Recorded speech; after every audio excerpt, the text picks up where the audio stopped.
Police के आदमी यहाँ क्या कर रहे हैं?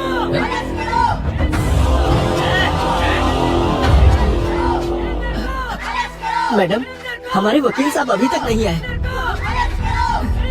साइलेंस! मूर्ति जी अब तक लॉयर क्यों नहीं आए? मैंने सुबह से उनको कई फोन किए, लेकिन वो मेरा फोन उठा ही नहीं रहे। तो उनके घर पे भी ताला लगा है। रिश्तेदारों को भी उनके बारे में कुछ पता नहीं है। समझ में नहीं आ रहा मैडम वो कहाँ चले गए। चाचू, एमएलए तो काफी टेंशन में लग रही है। चलो।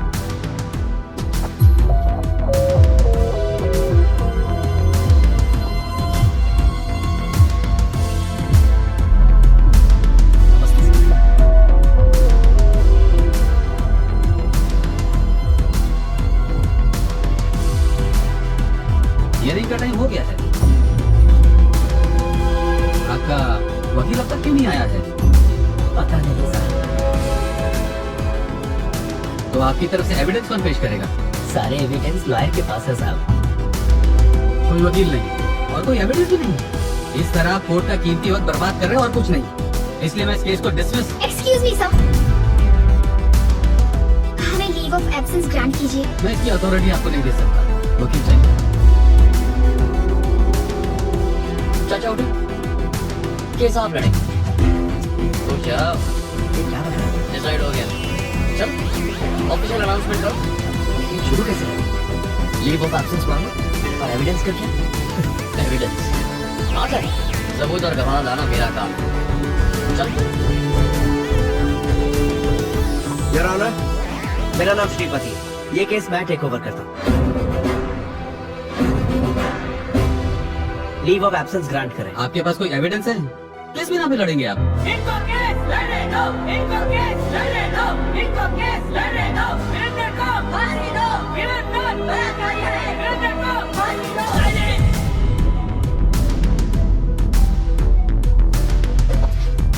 खामोश। Objection your honour.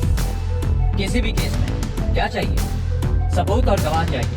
न्याय मिलेगा अगर कब? जब गुनाह साबित हो। लेकिन अखबार में हेडलाइन छपने से या किसी न्यूज चैनल के कहने से या लोगों के आवाज उठाने से या किसी एक एमएलए के सपोर्ट से केस का फैसला नहीं होता। जज साहब, जज साहब, रात को अगर रेप हो तो अगली सुबह लड़की 6 महीने की प्रेग्नेंट नहीं होगी। आप भी जानते हैं।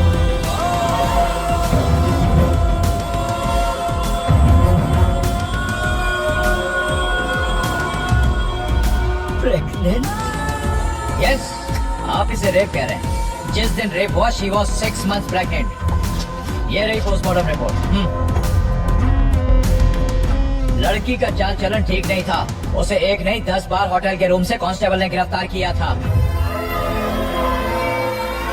आइए सर, ये बात बिल्कुल सच है सर। हमने उसे 10 बार अरेस्ट किया, लेकिन उसने हमसे रिक्वेस्ट की कि हम उसके माँ बाप को ना बताएं। इसलिए एक ही बार कंप्लेंट की। सर नहीं सर, प्लीज ऐसा मत कीजिए सर। मेरी बेटी थी वो, उस पर ऐसे घिनौने इल्जाम मत लगाइए। आपसे भीख मांगता हूँ। बहुत अच्छी थी मेरी बेटी। हम ये केस वापस ले लेंगे। और तुम्हारे कहने से नहीं चलता। आपने देखा जैसा, जब राज खुलने लगा तो मगरमच्छ के आंसू बहाने लगे। इन्हें फंसाने के पीछे इनका एक खास मोटिव था। मेरा क्लाइंट बिजनेसमैन है, युवा पीढ़ी का आइकॉन। पूरी फैमिली ने मिलकर मेरे क्लाइंट को ब्लैकमेल करने का, लूटने का प्लान बनाया। और जब वो झांसे में नहीं आया तो हर सुबह हर शाम रेप केस करने की धमकी दे देकर मेरे क्लाइंट को हैरेस किया।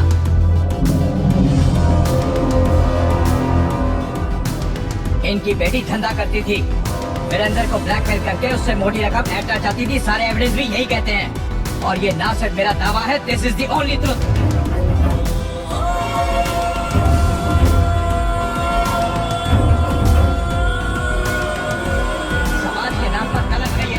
और किससे पता, शायद इसके माँ बाप ने ही इसे इस काम में झोंका हो। इस शहर की गंदगी है ये।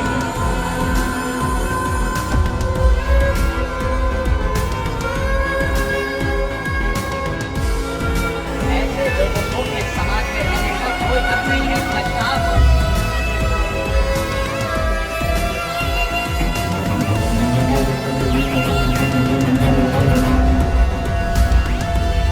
कोर्ट का कीमती वक्त बर्बाद करने और एक निर्दोष इंसान पर झूठा आरोप लगाने के जुर्म में ये कोर्ट आपको दोषी मानता है। The case is dismissed. चला जा।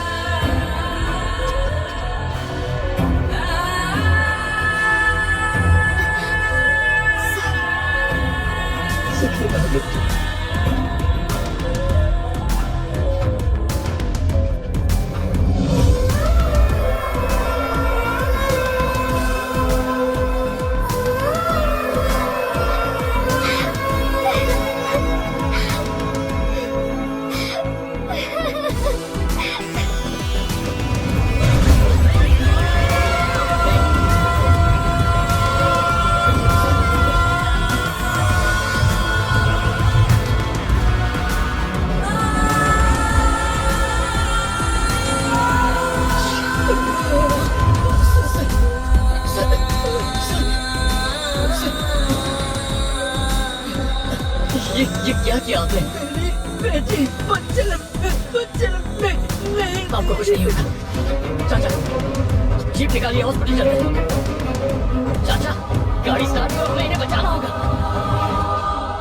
चाचा, चलो जल्दी करो। चाचा, चाचा गाड़ी स्टार्ट करो, इन्हें हॉस्पिटल ले जाना है। जल्दी करो। अब कुछ नहीं हो सकता। क्यों नहीं? वो मर चुके हैं। वो मर चुके हैं बेटा। मर चुके।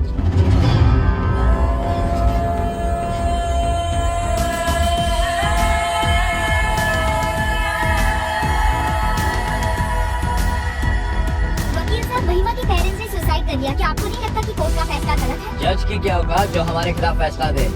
पैसे वाले कानून को अपनी जेब में रखते हैं। हमने जज को खरीद लिया था।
इसके बाद सब लोग सिर्फ ये इनका इलाका है सर।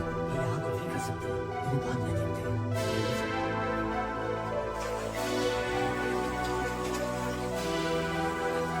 आओ, बोले ना।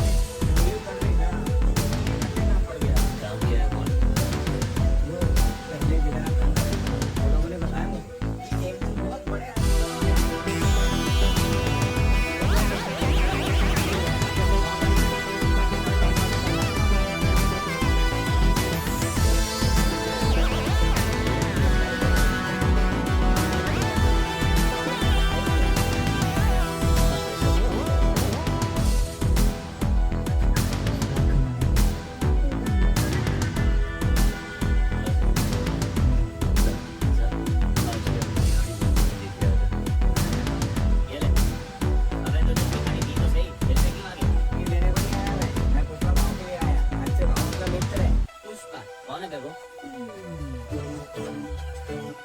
वो झाड़ के नीचे बैठा है ना, पैर पे पैर डाल के सैंसा की तरह बिल्ली भोग रहा है, वही है।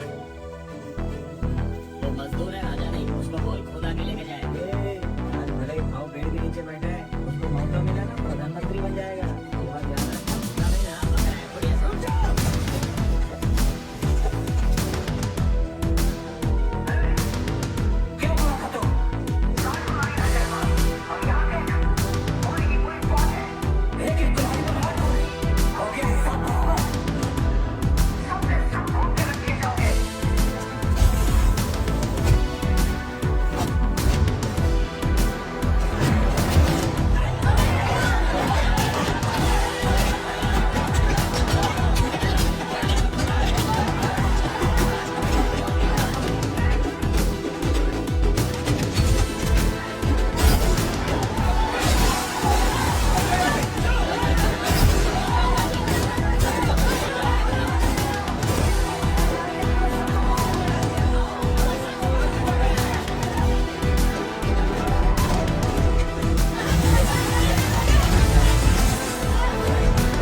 मेरे को नहीं रे, इसको भी ला।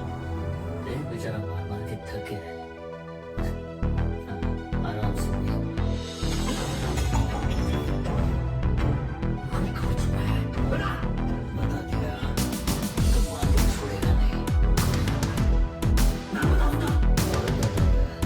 वही है, किसी न किसी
बेटा तुम्हारा नाम क्या है?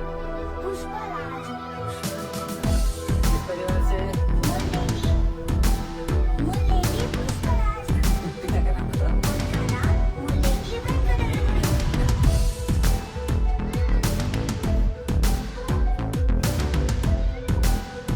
क्या बात है? कोई कुछ भी बकवास करेगा तो मान लो।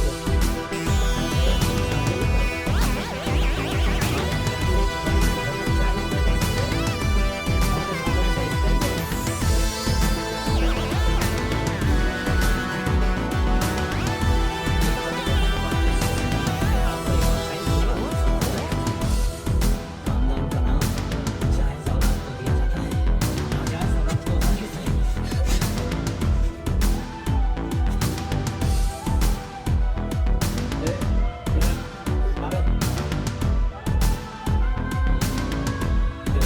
मुल्लेरी पुष्पराज।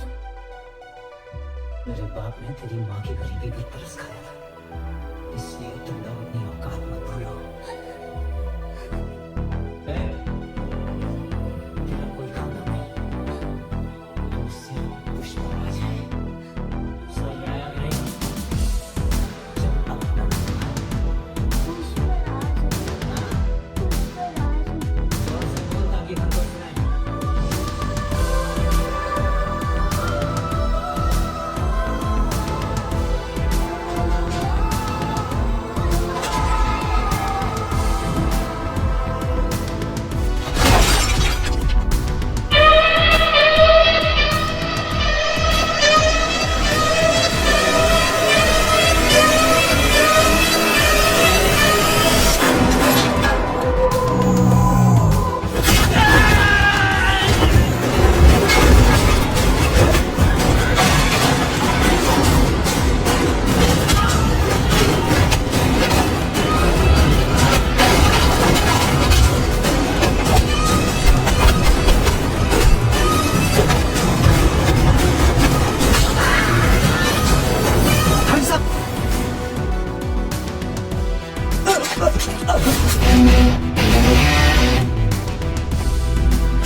Minute time.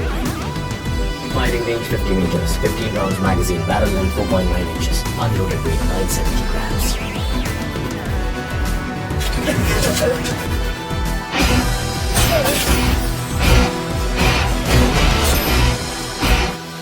वो क्या है सर, उसने मुझे पहले ही बोला था, उसे मारते हुए गिनना नहीं आता। मैंने उसे समझने में भूल कर दी, और अभी भी मैं यहाँ लड़ने नहीं आया हूँ सर, अपनी बंदूक लेने आया हूँ। So, man in uniform lost his gun.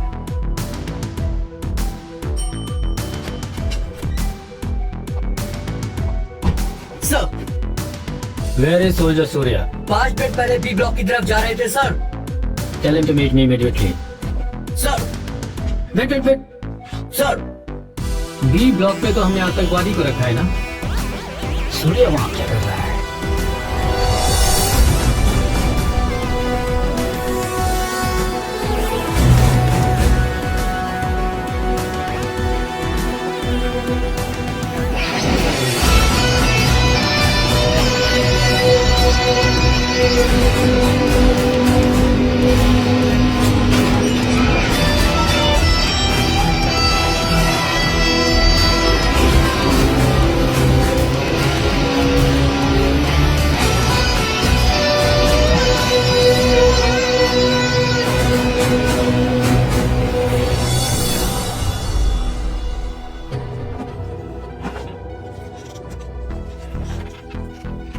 Biryani बहुत स्वादिष्ट है, शानदार।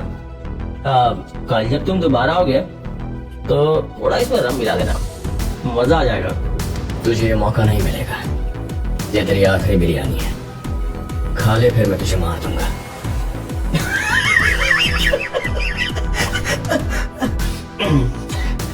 डराने की कोशिश कर रहे हैं जनाब?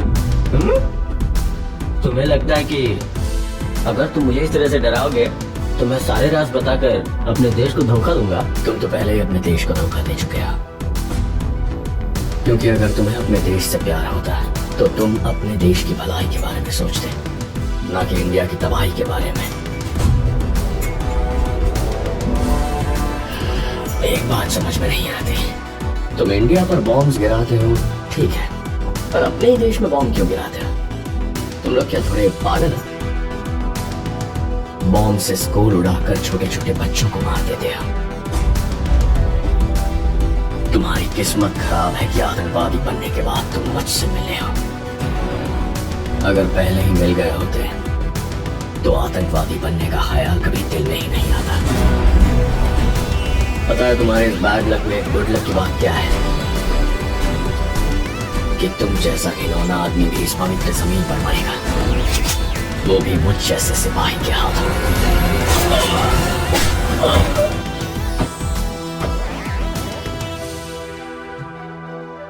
Who ordered you to shoot? Shoot करने का तुम्हें किसने ऑर्डर किया था सोल्जर? किसी ने ऑर्डर नहीं किया सर, तो तुमने शूट क्यों किया? गुस्सा आ गया था। What? एक आतंकवादी जिसने मेरे देश को बर्बाद किया, जब उसे खाना खिलाना पड़ा तो गुस्सा आ गया। तुम्हें लगता है उसे खाना खिलाने में हमें सुख मिलता है? एक टेररिस्ट कितना बड़ा सबूत होता है ये तुम्हें पता है? कसाब भी तो कितना बड़ा सबूत था, उसे हम लोगों ने कितने महीनों तक खिलाया था। पाकिस्तान को 1000 पन्नों की रिपोर्ट भेजी तो उनका जवाब क्या था? बहुत ही आसानी से उन्होंने कह दिया वो कसाब को नहीं जानते। तो तुमने उसे मार दिया।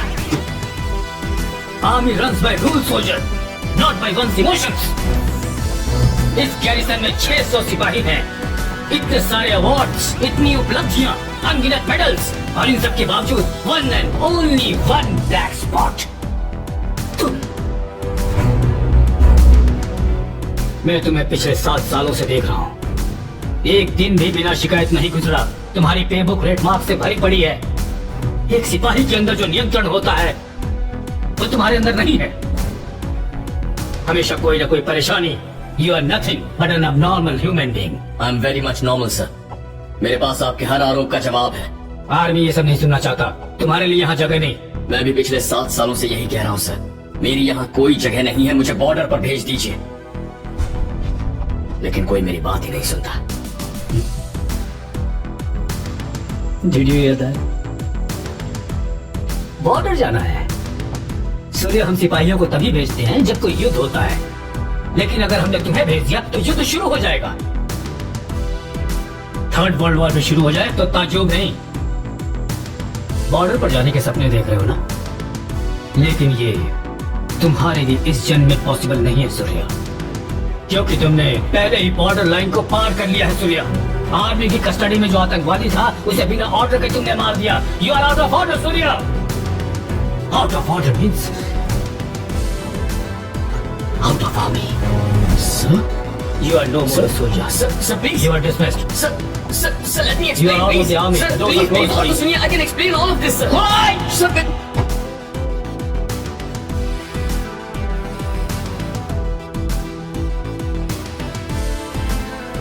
Do you know what your tragedy is, Surya? You would have made a great soldier. Now get out!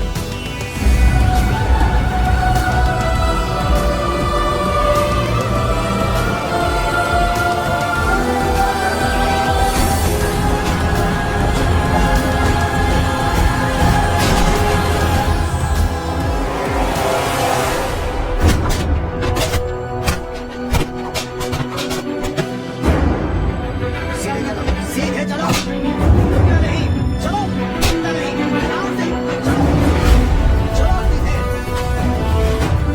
चलो, फास्ट, फास्ट, चलो फास्ट, फास्ट, और तेज, और तेज, चलो।